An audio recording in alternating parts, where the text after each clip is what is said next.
Shades, Twilight, and After are probably three of the most famous examples of romantic relationships with unhealthy or toxic elements, or outright unhealthy and toxic relationships. And today I want to talk about two things.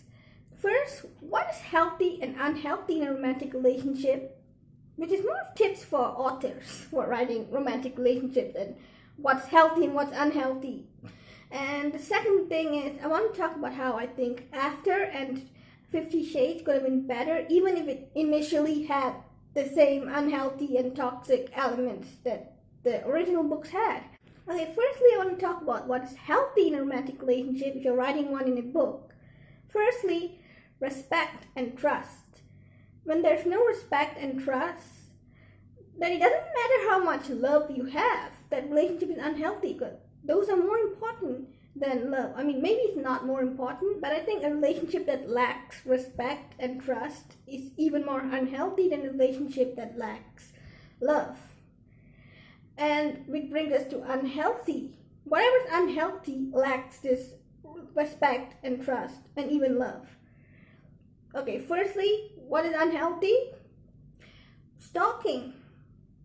Possessiveness, which shows a lack of respect. I mean, if you stalk someone because you want to know what they're doing and you don't trust them, that shows a lack of respect and trust. Or if you're stalking someone that you're not in a relationship with because you're obsessed with them, that's not healthy either. Possessiveness and controlling. Whether a love interest is possessive and controlling because they're entitled and they feel they own the person they're in a relationship with, or because they're jealous or because they're insecure, it's unhealthy.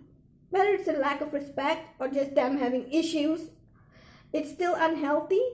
Abuse. I think we all know abuse is bad and unhealthy, but sometimes we might not be able to tell if something's abusive, or we might not be able to draw the line, and the lines can be blurry, especially if it's not physical abuse. If it's mental or verbal or emotional abuse, that can be the lines can be even more blurry. So we need to be aware when we show our two love interests fight that they aren't being abusive to each other. We need to be aware of what they say to each other, even if they're like yelling at each other. Like, we need to be aware that they're not saying anything completely abusive to each other. And also the controlling and possessive behaviors I just said earlier are also abusive. And the next thing is communication. I think lack of communication is also unhealthy, which of course means a healthy relationship has proper communication. Which another issue in 50 Shades and After and Twilight, aside from the stalking and possessiveness and controlling, it's the communication. Like, they don't communicate properly, which leads to them having misunderstanding, and which leads to more of possessive and controlling behavior. But basically, a healthy relationship, you're writing one in a book, should be one of mutual love and respect and trust. And by respect, I mean they have to respect each other's boundaries, respect each other's wants, and respect each other's needs. And they need to be able to compromise and put each other's needs first and learn to give and take. And also, they need to not be harmful of each other, not be harmful and abusive of each other, not be controlling of each other, and not be possessive of each other. And sometimes, no relationship is perfect. Like, sometimes, even in a healthy relationship, they can hurt each other, but it should be in a very minor dosage and not in a alarming dosage. Like, so if your relationship has like a small minor dosage of something unhealthy, it's probably not that bad. But if you're going even anywhere close to 50 Shades or After, then no, it's unhealthy. Okay, how I think After and 50 Shades could have been better even with their initial toxic, unhealthy relationship. For starters, redemption. That's the key word.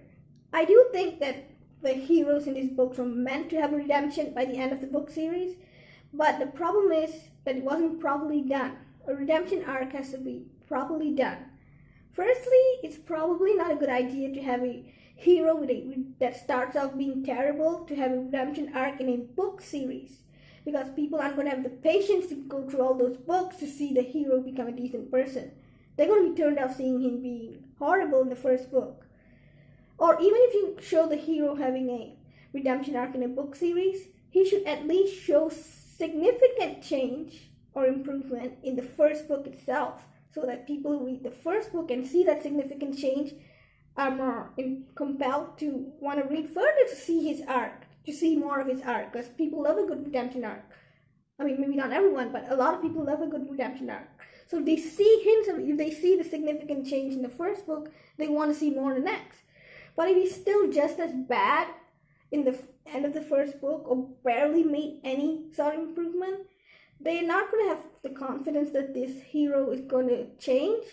Or even if they do, they're not going to have the patience, because they don't want to read like 2 or 3 books of him being completely bad, and then finally we get to a book where he's decent, because they already hate him. They already spent a few books hating him, that even if he changes, they don't care anymore. So he needs to be decent for at least a significant amount of the series. You can't have a hero that's not a decent person for a significant amount of the series and then becoming decent at the end. In the case of Kristen and Hardin, I'm not even sure they become decent in the end. Do they?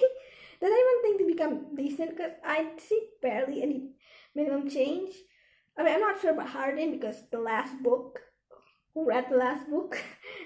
And 50 Shades, I think Kristen made like barely any minimal changes by the end of the third book. He's still being controlling and possessive in the third book when they're married. So how do we expect this to be like a redemption arc? But overall, my point is, even if you show a hero that's initially a horrible person, or a romantic couple that initially has an unhealthy relationship, the point is, if you're romanticizing this relationship, and if it's not supposed to be like a cautionary tale, if it's supposed to be a romance, then you need a proper redemption arc where the hero actually becomes a decent person for a significant amount of the book or book series, and that they actually go on to have a healthy relationship. If you're going to show a bare minimum redemption arc and too late in the game, it's not going to be considered redemption arc, and people are going to consider it an unhealthy relationship that's romanticized. But also, I forgot to add, can we not have a romantic relationship that starts off with cheating? Please, please, please. I'm talking to you after. Not just after, I'm talking to every romance that starts off with cheating. Anyways, that's all I have to say for now. Thank you so much for watching, and please let me know down in the comments below what you think of the things I just said. What do you think is healthy or unhealthy in a relationship? Or what do you think of a redemption arc? Do you think that no matter that if a hero is horrible or if a relationship is unhealthy, no amount of a redemption arc would fix that for you? Or do you think that it's okay for the hero and the main romance in a romance to be unhealthy or horrible? Once again, thank you so much for watching, and I will see you in another video.